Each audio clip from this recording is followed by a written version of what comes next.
Si les murs de la citadelle de Besançon pouvaient parler, ils raconteraient des histoires de bataille, d'enfermement. Mais certains épisodes restent encore à écrire. Pendant la Seconde Guerre mondiale, la citadelle est occupée par les troupes allemandes. Mais c'est aussi le lieu d'exécution des résistants. Sachez que 100 résistants ont été tués ici, c'est pourquoi aujourd'hui il y a lié. Et puis au moment de la libération, donc la ville est libérée début septembre 1944, à partir de là, la forteresse va servir de camp de prisonniers de guerre pour les Allemands jusqu'en 1948. Jusqu'à ce que Anne-Laure Charles commence ses recherches, on savait encore très peu de choses sur ce camp de prisonniers. Le dépôt 85, c'est son nom. Son enquête l'amène près de Nancy, à Andilly, dans le plus grand cimetière de soldats allemands en France. Plus de 33 000 corps sont enterrés là. Alors, Heinrich Pex est mort le 10 août 1947 à Besançon. Voilà, celui-ci est mort l'été 1947, c'est-à-dire plusieurs mois avant la fermeture du dépôt 85, qui était donc au printemps 1948. Et selon nos listes, ce serait le dernier et 407e Allemand mort à Besançon. En découvrant ce nombre extrêmement important de décès dans l'enceinte même de Besançon et certainement même dans l'enceinte même de la citadelle, je trouve ça extraordinaire que 70 ans après, on n'en ait toujours pas connaissance. On parle quand même de plus de 400 personnes décédées ici. Donc, par simple respect vis-à-vis de ces personnes, il faudrait que cette fois, cette période soit connue de tous. Tout est parti de sa rencontre avec Helmut Kudle. En mai 2010, cet ancien prisonnier de guerre à la citadelle revient à Besançon pour montrer à ses enfants et ses petits-enfants là où il a été détenu. C'est à ce moment-là qu'il rencontre Anne-Laure. Aujourd'hui, la jeune historienne se rend chez lui près de Stuttgart pour compléter son travail.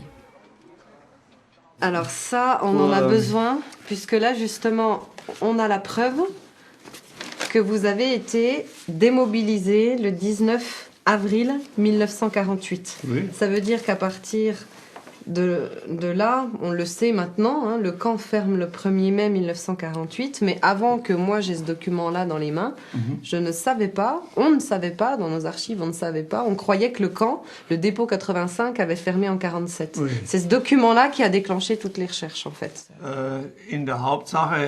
Arrivé en novembre 1944, Helmut Kudle passe son premier hiver à la citadelle. La sous-alimentation. Oui, ouais. Les conditions hygiéniques, la vermine, tout ça, les poux, et coucher par terre, sur la paille. Des conditions de détention dénoncées par la Croix-Rouge. Camp de prisonniers de guerre numéro 85, Besançon. Il nous a été possible d'interroger l'homme de confiance, et cela sans la présence de témoins. Il se plaint que la ration alimentaire soit nettement insuffisante, que des prisonniers soient morts ensuite de travaux excessifs et de coups reçus, que les détenus soient enfermés dans des cellules. Conclusion. Le camp de Besançon nous fait une très mauvaise impression. Il serait de toute urgence de faire parvenir aux prisonniers internés dans ce camp des secours. Après ce rapport, le quotidien des détenus va s'améliorer. Il y aura eu au total jusqu'à 6000 prisonniers à la citadelle. Alors, oh voilà, c'est ça que je veux. Numéro. Pour raconter la vie au dépôt 85, Anne-Laure va pouvoir utiliser les archives d'Helmut Kudle. Ah là là là là là là. Ah, les merveilles. Donc chaque homme dans le camp se voyait distribuer ce journal. C'était distribué au commando, pas chaque homme. Pas chaque homme, au non, commando. Non, au commando et quelques hommes toujours.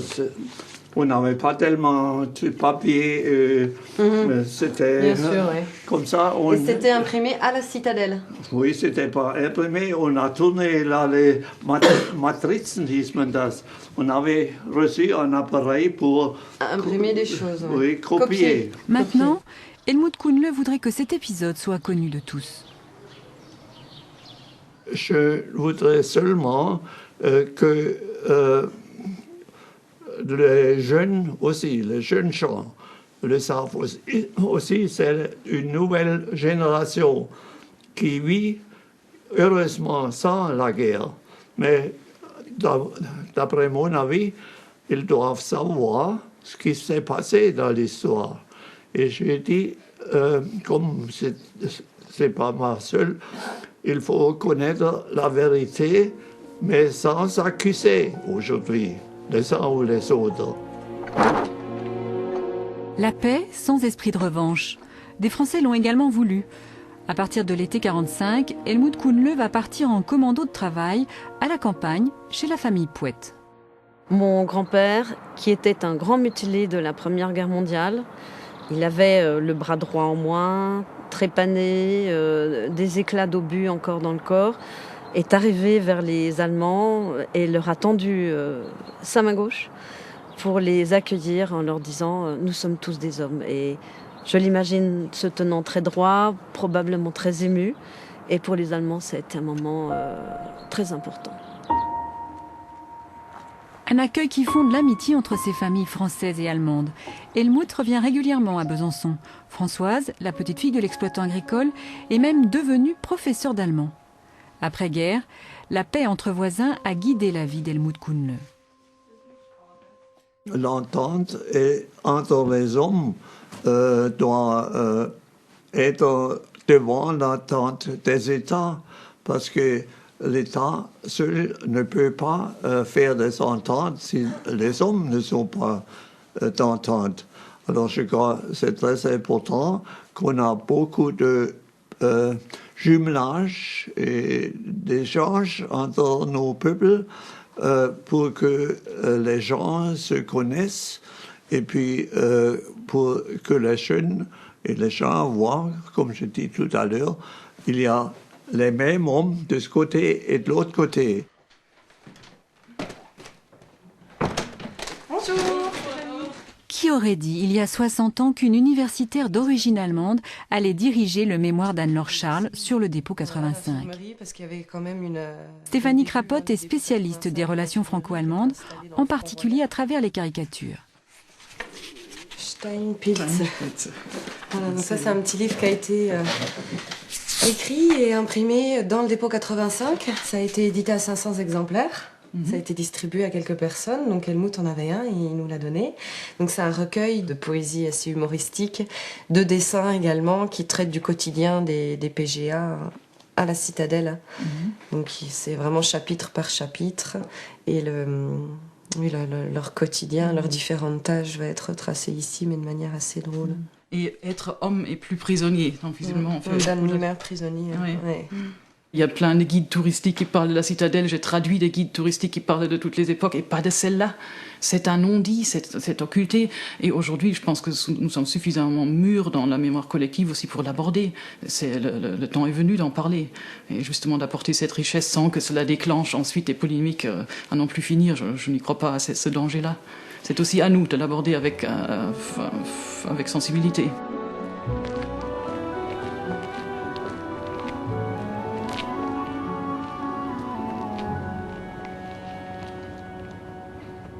Beaucoup de personnes qui ont connu cette époque sont encore en vie aujourd'hui. Donc disons que le travail risque de heurter certaines sensibilités des personnes qui ont été marquées par un fait ou un autre pendant l'occupation. Effectivement, le plus dur du travail, mais le plus intéressant et le plus enrichissant aussi, va être de connaître cette période tout en restant neutre, sans prendre position ni accuser qui que ce soit. Ceux qui ne se souviennent pas du passé sont condamnés à le revivre. C'est l'une des devises du musée de la Résistance et de la déportation. Helmut Kuhnle le sait, il a aussi un rêve. Il voudrait qu'à la citadelle, une plaque ou une stèle rappelle l'existence du camp 85 et de ses morts aussi. Deux mémoires cohabitent entre les murs de la citadelle, comme deux faces d'une même pièce.